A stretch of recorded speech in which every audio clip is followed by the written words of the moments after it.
Colin here, a little update from the road of the Wait Till It's Free tour. I actually touched down in Texas, which is good news and really bad news because I just got into some bother with the TSA, which isn't the first time it's happened. I usually get through though.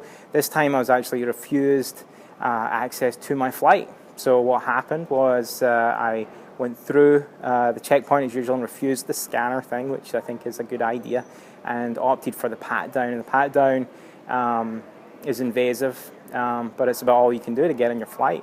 While they were, after the pat-down, they scanned the gloves that they used to do the pat-down, and it set off an alarm.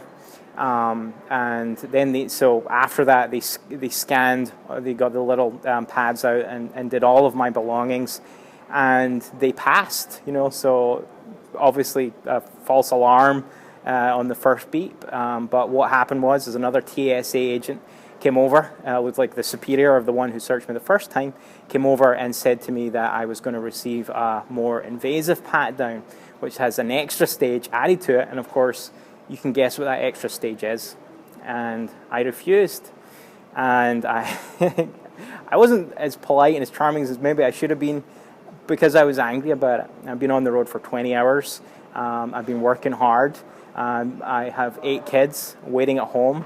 I have a suitcase full of Belgian chocolate for them. And here is the, after having traveled around Europe without very little bother, here I am back in Texas facing these goons who are hell-bent on intimidating me, and they threaten me. They do the usual thing, like, if you want to go and you've submitted to this search, and of course I tell them that I don't want to submit to a search, but I have been searched, but there's a line that has to be drawn for it to be constitutional, which involves not, being intimate. And they called the police. Police came over. They threatened me too. In fact, they threatened me. The cops know how to threaten, so the cops would say things like, well, if we prove probable cause, then we could strip search you because we don't know if you have drugs on you. So maybe you're hiding something. Or maybe if you went to jail, you'd have to submit to an even worse kind of search than the one you're getting, or the one the TSA is proposing right now. So I read them the right act, as I did the TSA agents, told them they were unconstitutional, tried to reach their consciences by showing what an invasion of privacy is and how immoral it was. I mean, at the end of the day, they're human and you hope they have a conscience, so you're dealing with them in that regard. But if eventually I was just frog marched to the door, and I'm stuck in Dallas, so I have to either go rent a car. I think I have a friend that might come pick me up. I'm going to find out about that. So if my friend comes pick me up, that'd be amazing. It's just so sad. You travel the globe, you come back to Texas, and you meet these. I don't know what to say. I'm very angry about it. I'm going to be careful what I say. It's very sad that this happens in Texas. One of them right there.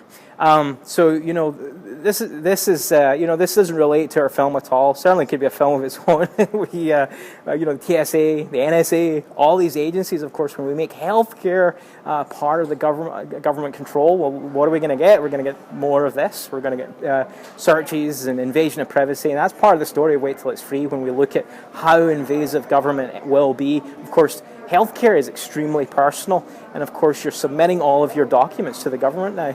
Just like when you go through the TSA, they wanted, the police came and I refused to give them my phone number. They threatened me to try and get my phone number out of me. They took my passport away from me. They took all the details I had. They actually went through my belongings to get my ID. So that's what it's going to be like with government-controlled healthcare. That's where we're going with Obamacare. So it does relate in that sense. But very sad day, I think, for Texas. So this is it. Welcome to Texas. Welcome home. So that's our update for today.